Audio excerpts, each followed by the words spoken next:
Mrs. Brown. Today, we're going to be reading How Full Is Your Bucket for Kids, written by Tom Rath and Mary Reckmeyer.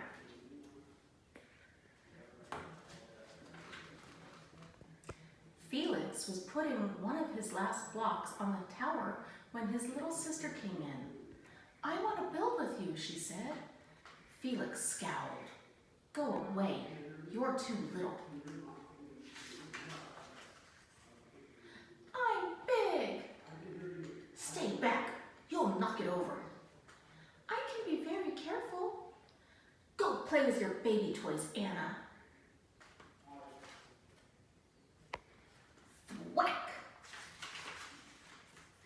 "Grandpa!" Grandpa shook his head. "Felix, you just dipped from your sister's bucket. Like everyone else, Anna has an invisible bucket. When it's empty, she feels bad. But when it's full, she feels great. Didn't you ever notice your own bucket?" Invisible bucket? Sometimes Felix couldn't quite tell when his grandfather was joking. But the next morning, when Felix woke up, there it was, a small gray bucket floating above his head. When Felix came down to have breakfast, his mom was in a hurry. "I've got a meeting this morning and it's almost time to go. Anna, sit still."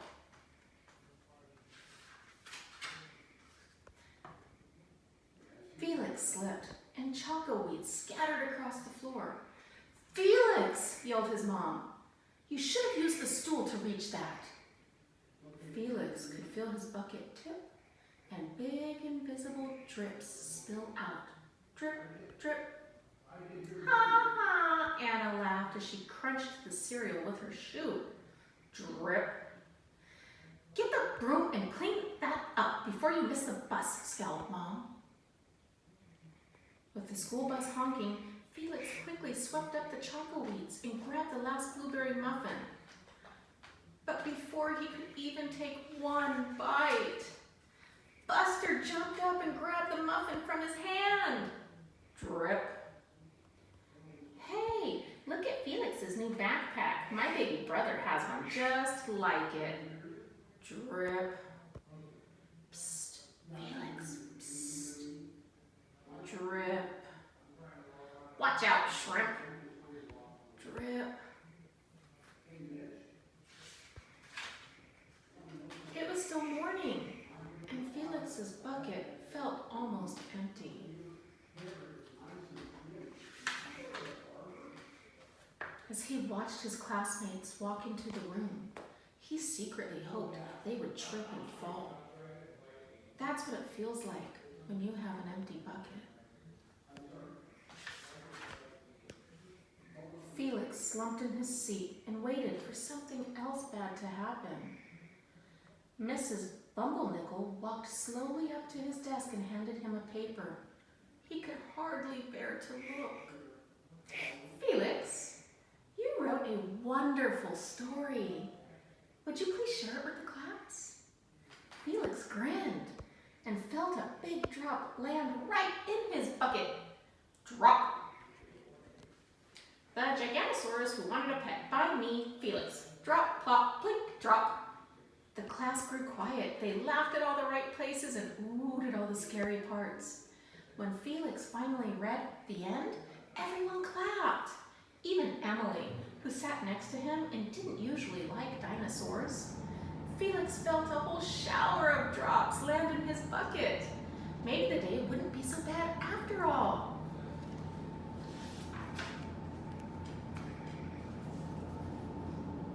He found a note from his mom on his lunch. Drop. "Team captains today are Veronica and Felix." Drop. "Nice cow." It's a dog. "Well, nice colors there, Felix." "Cool laser and backpack, Felix." By afternoon, Felix's bucket was nearly full. And at recess, when he looked around, Felix suddenly realized that But his grandpa was right. Everyone else had a bucket too.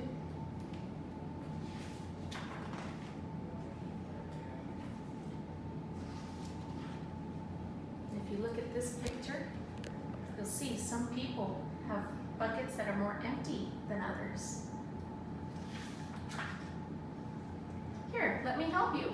Drop, drop. Here's your baseball. Catch. Thanks, dude. Drop, drop.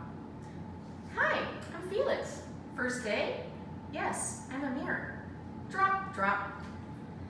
The strange thing was that for every drop he helped put in someone else's bucket, he felt another drop in his own bucket.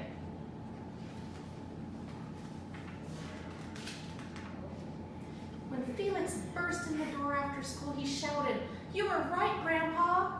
I do have a bucket and I understand how it works." Then he saw Anna's torn doll. "Bad dog," he almost scolded. But then he thought, dogs might have invisible buckets too. "Your doll will be okay, Anna," said Felix. "Mom will fix her. Until then, do you want to help me build the tallest building in the world with my blocks?" And so they did. Thank you for joining me while I read How Full Is Your Bucket for Kids? And I hope to see you next time, friends, with Storytime with Mrs. Brown. If you liked this video, go ahead and hit like. And if you would, go ahead and hit subscribe. Be a friend of Mrs. Brown. You have a great day, friends. Bye now.